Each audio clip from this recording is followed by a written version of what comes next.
same 3 questions. Do you need anything from me? And after a while, after a year, it was just like, well, I don't really want to have the same one-on-one. And she just sat back, and she was just like, well, how should we change this? And I was just like, oh, this is open to change? Like, I didn't know after a whole year we had that option. So when I kind of got negative about it, and she sat back and was just like, well, how should we change this? Then I was just like, okay, I didn't know we could change it. So that kind of, my negative experience with that then turned positive for me because she gave me the option of changing it. And I didn't know I had that option until I became negative about it.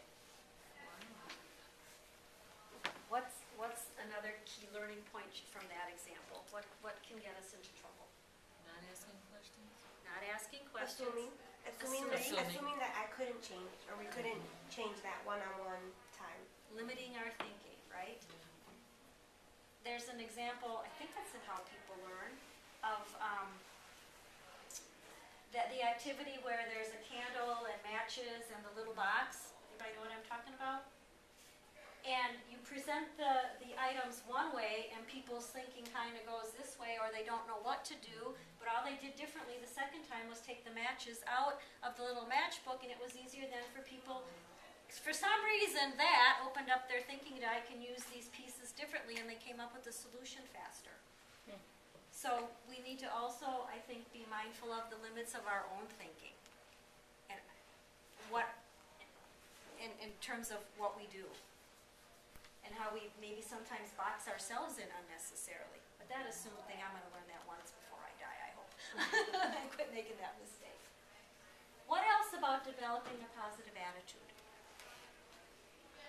Anybody have a really positive experience that they'd like to share? One of those training sessions or classes or interactions with a colleague where you were like, wow, this was really great. I wish I had more of this.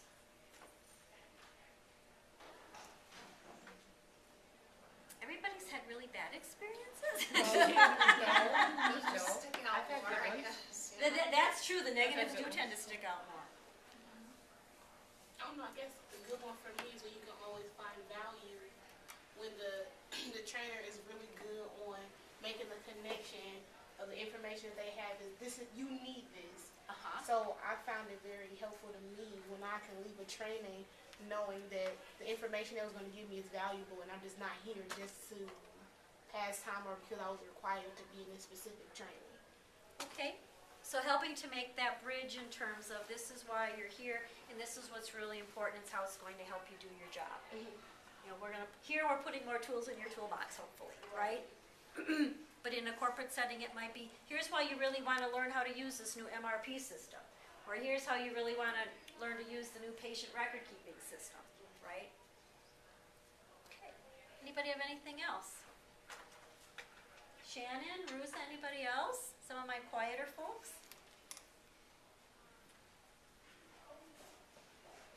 No? All right. We will move on then to enhancing meaning. Who'd like to come up and be the spokesperson for this? Oh, Beth is up. Okay. Here's what we know, or all of us know. Building through community-centered learning and making a connection and being personal. Using self-assessment for evaluation. People are motivated by the meanings they have for education and work life. Adding interactive activities, prior experience, appealing to emotion, practice/revisiting. Connecting knowledge or stages for people enhances learning and creates a way of thinking that creates more knowledge. It's important to help the individual learner find value to their learning. How can your content help them personally? Analyzing and interpreting the gathered information. And role-playing to embody meaning is effective. And mentorship. Here are the questions we still have. There's one more up here. Then There should be. there should be a sense of accountability for the learner to enhance the meaning. Okay. And the questions we have are how to grasp the individual's interest within a group of people with a variety of learning styles and interests. How to maintain the learner's attention using productive and interesting activities. Thinking outside their personal box. What if the benefits the instructor sees are perceived as beneficial Do we mean what if they're not? Okay, Yeah. okay. All right.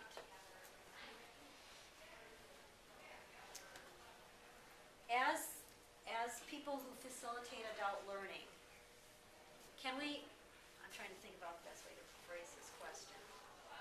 What am I accountable for?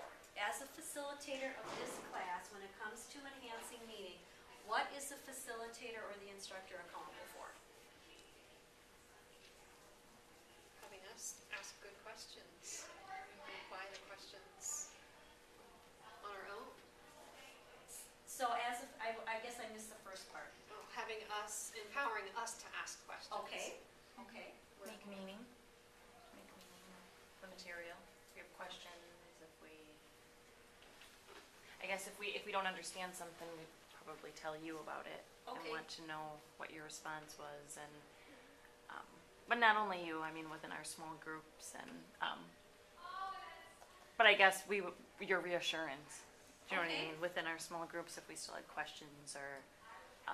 That questions are okay, that kind of reassurance? No, I mean if we weren't understanding something. Okay, try to take another stab at explaining it, okay. I guess you could do verbal assessment. Mm-hmm. I sometimes do that in my trainings, just to have people repeat or try and, not repeat what I just told them, but try and explain it to me the way I explain it to them, the way they understand it. Tell me what you heard me say. That Right. kind of piece, right? Right. Okay.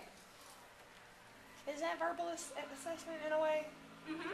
Okay. Well, it's, yeah, you're just wanting to be sure that what you said was understood the way that you intended it to be Right. understood. Okay. James? I think two things. Number one is simply having something for us to do that's meaningful, and the second thing will be making sure that there's order in the classroom. Okay. Oh, chaos is not a good thing, huh? I don't know. Being accountable for what you say that you're gonna do, whether it's your service delivery or your teaching or whatever, you're accountable for that. You know, so Okay. Is the facilitator accountable for always connecting the dots? no, I don't think so. What I'm trying to get at is when we think about enhancing meaning, we certainly want to be taking into consideration the audience, the background, what we might see as potential issues, what we think people already bring to the table. And we do want to find activities and ways for the group to interact and help people start to build those bridges. But I think we also really want to be mindful of that the learner has a piece in it too. Exactly. And sometimes I think where I see folks maybe get bogged down is not trying to establish that this is a two-way street here. Exactly. And it's just something that even when we're really experienced trainers or teachers, it's for some reason that seems to be a trap we can fall into. And I think the more interactive we can make it, the more we can draw in each other's experience, that enables that enhancing meaning, I think, to maybe happen a little bit more naturally. When you were reading these things for the first time, did anybody feel maybe like I did, like, oh, I think I really